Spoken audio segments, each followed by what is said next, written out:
السلام علیکم پیارے دوستو، آپ سب کو میرے چینل صراط مستقیم پر خوش آمدید۔ یہ ایک بہت پرانے زمانے کا ذکر ہے۔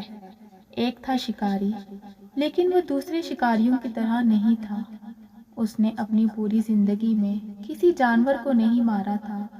وہ کسی جاندار کو مارنے کے لیے ہاتھ اٹھا ہی نہیں سکتا تھا۔ بس اس کے پاس ایک جال تھا اور ایک بانسری جس پر وہ بہت سریلی دھنیں بجایا کرتا تھا۔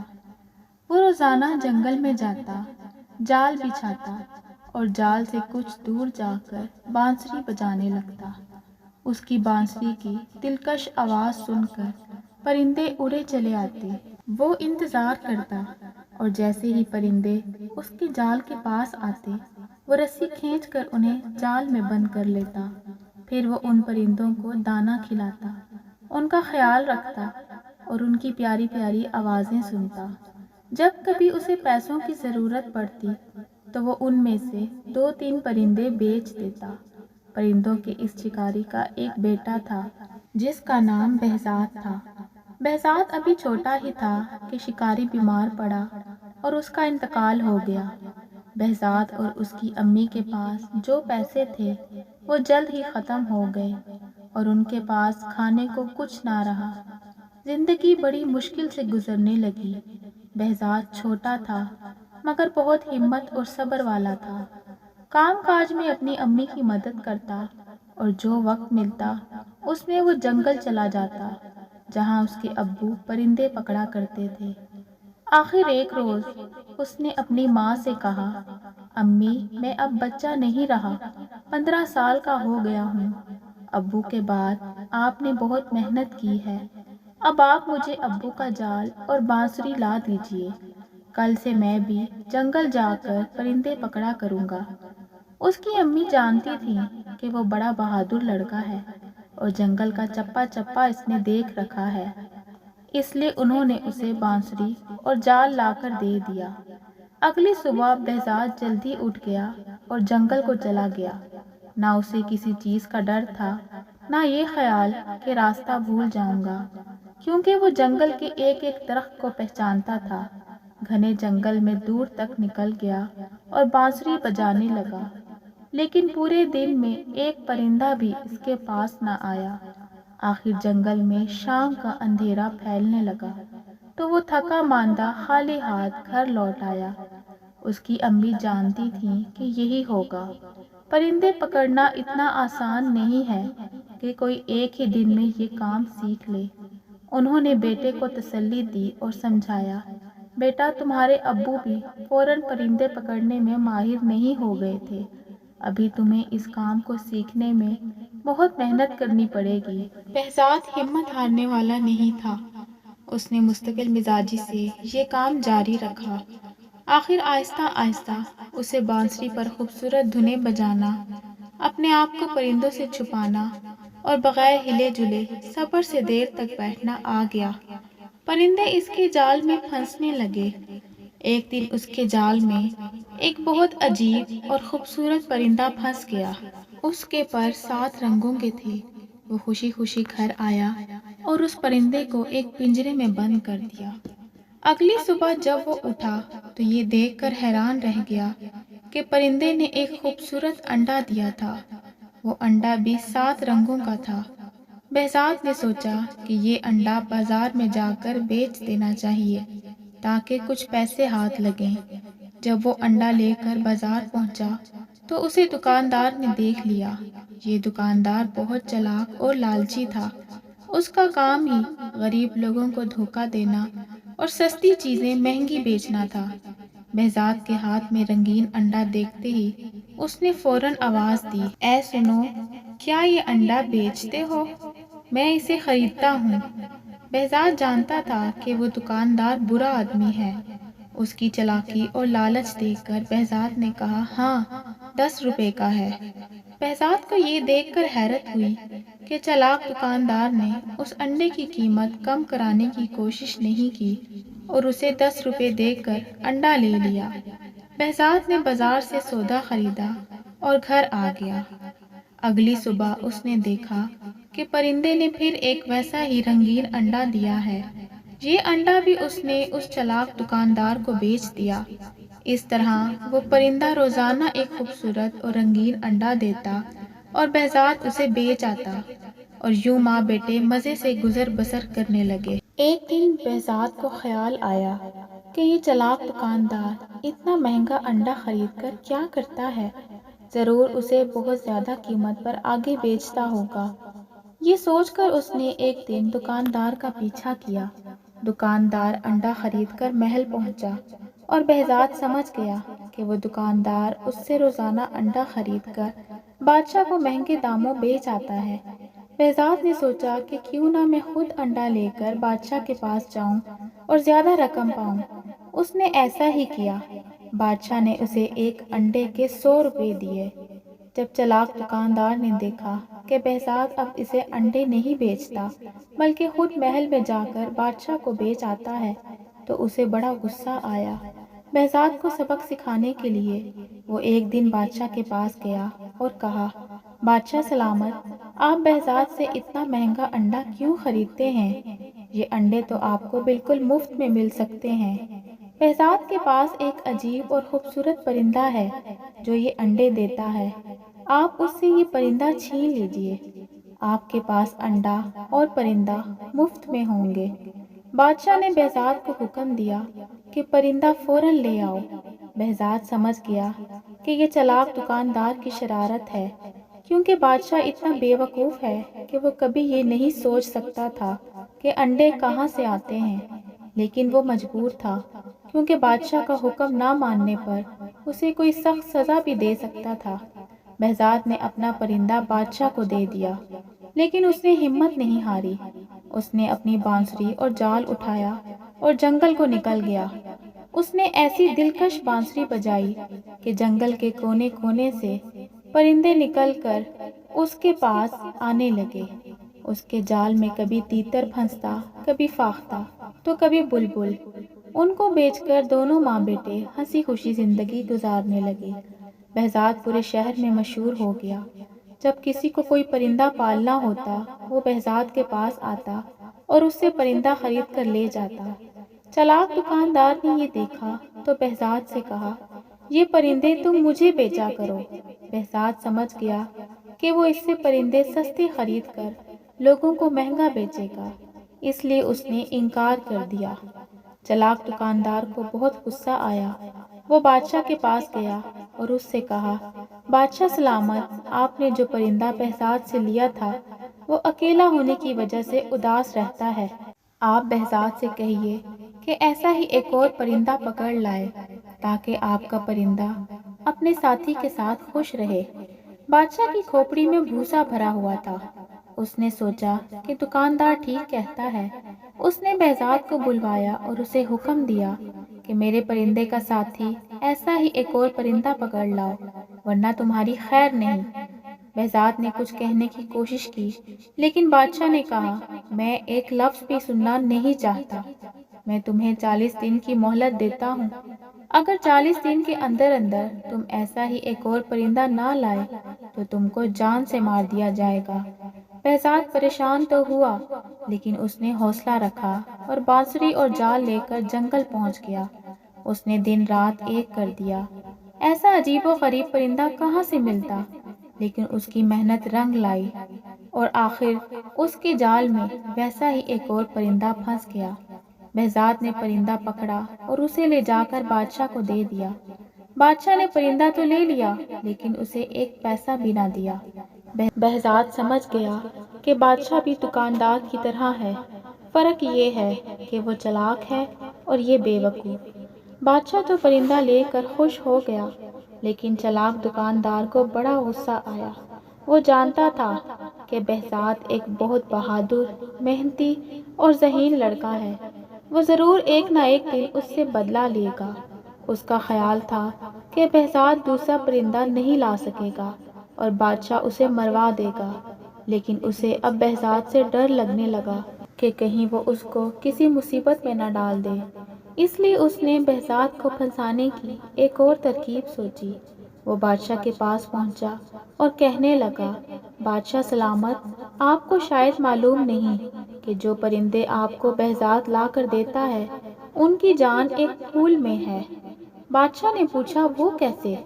دکاندار نے کہا میں نے بڑے بوڑھوں اور عقل مندوں سے سنا ہے کہ یہ پرندے سال میں ایک بار سمن کا پھول ضرور سونگھتے ہیں۔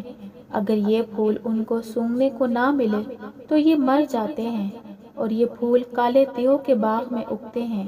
بادشاہ نے کہا لیکن ہمارے پاس یہ پھول کہاں سے آئیں گے؟ کیونکہ کالا دیو تو اپنے باغ میں کسی کو نہیں آنے دیتا اور کوئی وہاں پہنچ بھی جائے تو وہ اسے مار ڈالتا ہے۔ دکاندار نے کہا حضور یہ کام تو پورے ملک میں ایک ہی لڑکا کر سکتا ہے، اس کا نام بہزاد ہے، اسے بلا کر کہیے کہ فوراً سمن کا پھول لے کر آئے۔ بادشاہ نے پھر وہی کیا جو دکاندار نے کہا تھا، یعنی بہزاد کو بلوا کر کہا کالے دیو کے باغ سے سمن نام کا پھول لے کر آؤ ورنہ میرے پرندے مر جائیں گے۔ بہزاد نے کہا بادشاہ سلامت، میں نے اپنا پرندہ آپ کو دے دیا، آپ نے کہا اس کا ساتھی لاؤ، میں نے وہ بھی پکڑ کر لا دیا، لیکن آپ کا یہ حکم عجیب ہے، مجھے تو یہ معلوم نہیں کہ کالے دیو کا باغ کہاں ہے۔ یہ تم اس دکاندار سے پوچھو، اسے سب معلوم ہے، بادشاہ نے جواب دیا۔ بہزاد نے کہا حضور اگر دکاندار اتنا ہی عقل مند ہے اور اسے سب معلوم ہے تو اسی سے کہیے کہ خود سمن کا پھول لے کر آئے۔ بادشاہ نے کہا نہیں، دکاندار کہتا ہے کہ صرف تم ہی یہ کام کر سکتے ہو اور اگر میرے پرندے مر گئے تو میں تمہیں اور تمہاری ماں کو مروا دوں گا۔ بہزاد سمجھ گیا کہ اس بے وقوف بادشاہ کو کچھ کہنا دیوار سے سر پھوڑنا ہے اور یہ ساری شرارت دکاندار ہی کی ہے، اس لیے وہ چپ چاپ گھر واپس آ گیا۔ اس نے دماغ لڑانا شروع کیا کہ کیا جائے۔ اس شہر میں ایک بوڑھا آدمی رہتا تھا، وہ بہت عقل مند تھا۔ بہزاد اس کے پاس گیا اور اسے سب کہہ سنایا اور پوچھا کیا یہ سچ ہے کہ سمن نامی کوئی ایسا پھول ہے جو کالے دیو کے باغ میں اگتا ہے اور اسے سونگھے بغیر وہ پرندے زندہ نہیں رہ سکتے؟ بوڑھے نے کہا ہاں یہ سچ ہے، یہ پرندے سال میں ایک دن ضرور یہ پھول سونگھتے ہیں، یہاں تک کہ اگر کہیں دور دراز علاقے میں چلے جائیں تو بھی بہار کے موسم میں اس پھول کے پاس ضرور جاتے ہیں، اس لیے کالا دیو اپنے باغ میں یہ پھول ضرور اگاتا ہے۔ اس طرح یہ عجیب پرندے ہر وقت اس کے باغ میں رہتے ہیں۔ بہزاد نے پوچھا اگر میں اس کے باغ سے وہ پھول توڑ لاؤں تو کیا پرندے بھی اس پھول کے پیچھے پیچھے آئیں گے؟ بوڑھے نے کہا ہاں بالکل، لیکن اس پھول تک پہنچنا بہت مشکل ہے۔ اس باغ کا ایک ہی دروازہ ہے اور اسے کالے دیو کے سوا اور کوئی نہیں کھول سکتا۔ بہزاد نے کہا میں اسے کھول لوں گا، بس مجھے آپ اس کا پتہ بتا دیجئے۔ بوڑھے نے اسے کالے دیو کے باغ کا پتہ بتا دیا اور یہ بھی کہا کہ بڑے بڑے پہلوان اور بہادر لوگ وہاں گئے تھے لیکن کوئی بھی زندہ واپس نہیں آیا۔ دیو بہت طاقتور ہے، تم کوشش کرنا کہ کسی طرح چھپ کر رہو، اگر وہ تمہیں دیکھ نہ لے تو تمہاری جیت ہوگی ورنہ وہ تمہیں مار ڈالے گا۔ بہزاد نے ہر بات اچھی طرح سمجھ لی اور اگلے دن صبح ہی صبح چل پڑا۔ وہ چلتا گیا، آخر وہ کالے دیو کے باغ تک پہنچ گیا۔ باغ کا ایک ہی دروازہ تھا جو بہت بڑا تھا اور بڑی بڑی چٹانوں کو ملا کر بنایا گیا تھا، کئی پہلوان مل کر بھی اس کو ہلا نہیں سکتے تھے۔ وہ دروازے کے قریب بیٹھ گیا لیکن وہ اتنا تھکا ہوا تھا کہ اسے فوراً نیند آ گئی۔ اس کی آنکھ شور سے کھلی، شور ایسا تھا کہ لگتا تھا کہ جیسے آندھی آ رہی ہے۔ شور قریب آتا جا رہا تھا، وہ سمجھ گیا کہ کالا دیو باغ کے اندر جا رہا ہے۔ وہ فوراً چھپ گیا، دیو اسے دیکھ نہ سکا اور اس کے قریب سے گزر گیا۔ بہزاد کو ایسا لگا جیسے کوئی پہاڑ اس کے برابر سے گزر کر جا رہا ہے۔ دیو نے باغ کا دروازہ کھولا، بہزاد سانس روکے دبے پاؤں اس کے پیچھے پیچھے چلا اور جیسے ہی وہ باغ کے اندر گیا بہزاد بھی اندر چلا گیا اور فوراً ایک جھاڑی کے پیچھے چھپ گیا۔ جنگل میں پرندے پکڑنے کے کام میں اسے بہت دیر تک ہلے جلے بغیر چھپ کر رہنا پڑتا تھا، یہ عادت اسے یہاں بہت کام آئی۔ دیو کو پتہ بھی نہ چلا کہ کوئی اس کے پیچھے پیچھے باغ کے اندر آ گیا ہے۔ وہ باغ بہت خوبصورت تھا۔ اس میں عجیب عجیب رنگ کے ایسے پھول تھے کہ بہزاد دنگ رہ گیا۔ اس میں ایسے پرندے تھے جو اس نے پہلے کبھی نہیں دیکھے تھے۔ بہزاد رات کو وہیں چھپا رہا۔ صبح کالا دیو پھر آیا۔ شاید وہ شکار کی تلاش میں جا رہا تھا۔ جب دیو چلا گیا تو بہزاد جھاڑی کے پیچھے سے نکلا اور باغ میں سمن نام کا پھول تلاش کرنے لگا۔ اسے وہاں ویسے بہت پرندے نظر آئے جیسے اس نے بادشاہ کو دیے تھے، لیکن اسے معلوم نہ تھا کہ سمن کون سا پھول ہے۔ وہاں تو ہر طرح کے پھول تھے۔ باغ میں گھومتے گھومتے اسے ایک بہت بڑا مکان نظر آیا۔ دیو اس میں رہتا تھا۔ بہزاد اس کے اندر چلا گیا۔ اس مکان میں 40 کمرے تھے۔ ہر کمرہ دوسرے سے بڑھ کر خوبصورت تھا، لیکن پورے مکان میں کوئی نہیں تھا۔ آخر جب وہ 40ویں کمرے میں پہنچا تو اسے کسی کے رونے کی آواز سنائی دی، لیکن وہاں کوئی نہیں تھا۔ اسے لگا کہ آواز قالین کے نیچے سے آ رہی ہے۔ اس نے قالین اٹھایا تو فرش میں ایک دروازہ بنا ہوا تھا۔ اس نے دروازہ کھولا تو سیڑھیاں زمین کے اندر جا رہی تھیں۔ وہ سیڑھیاں اتر کر اندر چلا گیا۔ نیچے ایک تنگ اور اندھیرا کمرہ تھا۔ رونے کی آواز تیز ہو گئی تھی۔ بہزاد نے غور سے دیکھا تو اندھیرے میں ایک لڑکی نظر آئی جو ہوا میں لٹکی ہوئی تھی۔ اس کے لمبے لمبے بال چھت میں ایک کنڈے سے بندھے ہوئے تھے اور وہ رو رہی تھی۔ بہزاد کو دیکھ کر بولی، ارے لڑکے، تم یہاں کیسے آ گئے؟ تم ہو کون؟ فوراً یہاں سے چلے جاؤ، اگر کالا دیو آ گیا تو تمہارے ٹکڑے ٹکڑے کر دے گا۔ بہزاد نے کہا، تم فکر نہ کرو، وہ باہر گیا ہوا ہے۔ یہ بتاؤ تم کون ہو؟ میرا نام چندا ہے۔ وہ منحوس دیو مجھے کئی سال پہلے اٹھا لایا تھا، تب سے میں یہاں قید ہوں۔ بہزاد نے اس کے بال کھول کر اسے نیچے اتارا۔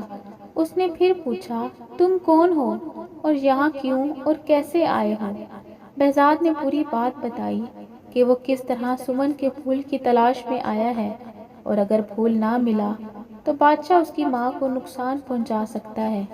چندا نے کہا، سمن نام کا پھول سب سے پہلے میں نے اگایا تھا۔ اگر تم مجھے یہاں سے نکال کر لے جاؤ تو میں تمہیں سمن اگا کر دوں گی، پھر سارے پرندے تمہارے پاس آیا کریں گے۔ اس نے بتایا کہ کالا دیو کے استبل میں تیز گھوڑے بھی ہیں۔ بہزاد استبل گیا اور اس نے 2 گھوڑے کھول لیے۔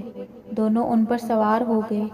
چندا کو معلوم تھا کہ باغ میں ایک پتھر کو دبانے سے باغ کا دروازہ کھل جاتا ہے۔ اس طرح دونوں دروازہ کھول کر گھوڑوں پر سوار وہاں سے نکل بھاگے۔ گھوڑے بھگاتے بھگاتے دونوں بہزاد کے شہر پہنچ گئے۔ بہزاد کی ماں دونوں کو دیکھ کر خوشی سے پھولی نہ سمائی۔ دونوں کو گلے لگایا، کھانا کھلایا، پھر پوچھا، یہ بتاؤ جو پھول تم لینے گئے تھے وہ ملا بھی یا نہیں؟ بہزاد نے پوچھا، امی، جب میں گیا تھا تو میں نے آپ کو کچھ نہیں بتایا تھا، پھر آپ کو کیسے پتا چلا کہ میں پھول لینے گیا تھا؟ امی نے بتایا، بادشاہ کے سپاہی روز آتے ہیں اور پوچھتے ہیں کہ بہزاد پھول لے کر آیا کہ نہیں۔ اتنے میں بادشاہ کے سپاہی آ گئے اور پوچھا، تم پھول لائے یا نہیں؟ اس سے پہلے کہ وہ جواب میں کچھ کہتا، چندا نے کہا، ہاں لے آیا ہے، تھوڑی دیر میں خود بادشاہ کے پاس پھول لے کر جائے گا۔ بادشاہ کے سپاہی چلے گئے تو چندا نے چاقو لے کر اپنی انگلی میں چیرا لگایا۔ خون کے 2 قطرے نکلے اور نکل کر پھول بن گئے۔ چندا نے کہا، دیو کو معلوم تھا کہ میں اس طرح سمن کے پھول بنا سکتی ہوں، اس لیے وہ مجھے قید رکھتا تھا۔ اب یہ پھول بادشاہ کے پاس لے جاؤ۔ جب وہ پھول لے کر بادشاہ کے پاس پہنچا تو پرندے اداس تھے، انہوں نے چہچہانا بند کر دیا تھا۔ پھول دیکھتے ہی پرندوں میں جیسے جان پڑ گئی، وہ پھر سے بولنے لگے۔ بادشاہ خوش ہو گیا، لیکن چلاک دکاندار یہ دیکھ کر جل گیا کہ بہزاد پھر کامیاب ہو گیا۔ اس نے بادشاہ سے کہا، بادشاہ سلامت، یہ پھول تو مرجھا جائیں گے کیونکہ پودوں میں لگے ہوئے نہیں ہیں۔ بہزاد سے کہیے کہ وہ سمن کا پودا لے کر آئے جس میں پھول لگے ہوئے ہوں۔ بادشاہ نے کہا، یہ ٹھیک کہہ رہا ہے، تم کالے دیو کے باغ میں پھر جاؤ اور وہاں سمن کے پھولوں والا پودا اکھاڑ لاؤ۔ اب بہزاد نے سوچ لیا تھا کہ بادشاہ اور دکاندار دونوں کو شرارتوں کا مزہ چکھائے گا۔ اس نے کہا، حضور یہ پھول کالے دیو کے باغ میں نہیں لگتے، یہ تو ایک ایسے شہر میں ہوتے ہیں جو بالکل ہمارے شہر کی طرح ہے، بلکہ اس کا نام بھی وہی ہے جو ہمارے شہر کا ہے۔ جو لوگ مر جاتے ہیں وہ اس شہر میں رہتے ہیں۔ ان سب لوگوں کے بادشاہ آپ کے والد ہیں جن کا انتقال ہوئے بہت عرصہ ہو گیا ہے۔ جب میں یہ پھول لینے اس شہر پہنچا اور آپ کا نام لے کر بتایا کہ آپ نے پھول منگوائے ہیں تو آپ کے والد بہت روئے اور کہنے لگے کہ میرا بیٹا خود مجھ سے ملنے کیوں نہیں آتا؟ اگر میں تمہیں اس کا پودا دے دوں گا تو وہ مجھ سے ملنے کبھی نہیں آئے گا۔ ابھی پھول لے جاؤ، جب وہ خود آئے گا تو میں اسے ڈھیر ساری دولت بھی دوں گا۔ اس کے بعد وہ چلاک دکاندار کی طرف مڑا اور کہا، اور جناب آپ کے والد بھی وہاں تھے، انہوں نے آپ کے لیے وہاں بہت سے سونے کے سکے جمع کیے ہوئے ہیں۔ چلاک دکاندار سمجھ گیا کہ بہزاد ان کو پھانسنے کے لیے باتیں بنا رہا ہے، لیکن بیوقوف بادشاہ نے حکم دیا، فوراً تیاری کی جائے، ہم ابھی وہاں چلیں گے۔ بہزاد نے کہا، چلیے میں آپ کو لے چلتا ہوں۔ وہ ان کو لے کر دریا کے کنارے پہنچ گیا۔ دریا پر پہنچ کر بہزاد نے کہا، اس شہر کا راستہ اس دریا کی تہہ میں ہے، آپ دریا میں چھلانگ لگا دیجئے۔ دریا کی تہہ میں پہنچ کر آپ وہاں کھڑے ہو جائیے گا اور 100 تک گنتے گنیے گا۔ 100 تک گننے کے بعد دریا کی تہہ میں ایک دروازہ کھلے گا اور آپ اس شہر میں داخل ہو جائیں گے۔ بیوقوف بادشاہ دریا میں چھلانگ لگانے کو تیار ہو گیا، لیکن چلاک دکاندار نے کہا، ٹھہریے، یہ جھوٹ بول رہا ہے۔ اگر یہ سچا ہے تو پہلے یہ خود چھلانگ لگائے اور دریا کی تہہ میں پہنچ کر اس شہر میں جائے اور وہاں سے سمن کے پھول لے کر آئے، تب ہم مانیں گے اور چھلانگ لگائیں گے۔ ہاں بات تو آپ کی صحیح ہے، لیکن آج میں تھکا ہوا ہوں، اگر آپ اجازت دیں تو کل تک آرام کر لوں۔ کل شام کو میں آپ کو سمن کے پھول لا کر دکھا دوں گا، بہزاد نے کہا، اور وہ دونوں مان گئے۔ سب واپس آئے۔ بہزاد گھر گیا۔ چندا نے انگلی کاٹ کر خون کی بوندیں ٹپکائیں تو وہ سمن کے پھول بن گئے۔ بہزاد نے سونے کے وہ سکے بھی پھولوں کے ساتھ لے لیے جو وہ دیو کے مکان سے اپنے ساتھ لایا تھا اور دریا پر پہنچ گیا۔ کشتی کے ذریعے اس نے دریا پار کیا اور دوسرے کنارے پر ایک تھیلے میں سب چیزیں درخت میں چھپا دی۔ یہ کام کر کے وہ واپس گھر آ گیا۔ اگلے دن شام کو سب لوگ دریا کے کنارے جمع ہو گئے۔ بہزاد نے انہیں کنارے پر انتظار کرنے کو کہا اور خود دریا میں چھلانگ لگا دی۔ رات کا اندھیرا پھیل رہا تھا، اس لیے جب وہ دوسرے کنارے پر پہنچ کر چپکے سے باہر نکلا اور درخت پر چڑھا تو کوئی اسے دیکھ نہ سکا۔ وہاں سے اس نے تھیلا لیا اور دریا تیر کر پار کر لیا۔ واپس کنارے پہنچ کر اس نے بادشاہ کو پھول اور چلاک دکاندار کو سونے کے سکے دے کر بولا، یہ آپ کے والد صاحب نے آپ کے لیے تحفہ بھیجا ہے اور کہا ہے کہ ایسے بہت سارے سکے میرے پاس ہیں، اگر وہ خود آئے تو میں اسے سب دے دوں گا۔ سونے کے سکے دیکھ کر دکاندار کی آنکھیں پھٹی کی پھٹی رہ گئیں اور لالچ نے اسے اندھا کر دیا۔ اس نے فوراً دریا میں چھلانگ لگا دی۔ بادشاہ بھلے کیوں پیچھے رہتا، وہ بھی کود پڑا۔ دریا کے کنارے کھڑے لوگوں نے بہت دیر تک انتظار کیا، لیکن دونوں واپس نہ آئے۔ تھوڑے دنوں کے بعد دونوں کی لاشیں پانی میں تیرتی ہوئی ملی۔ اس طرح بادشاہ کو اپنی بے وقوفی اور دکاندار کو اپنی چالاکی کی سزا مل گئی۔ اس کے بعد بہزاد کی زندگی ہنسی خوشی گزرنے لگی۔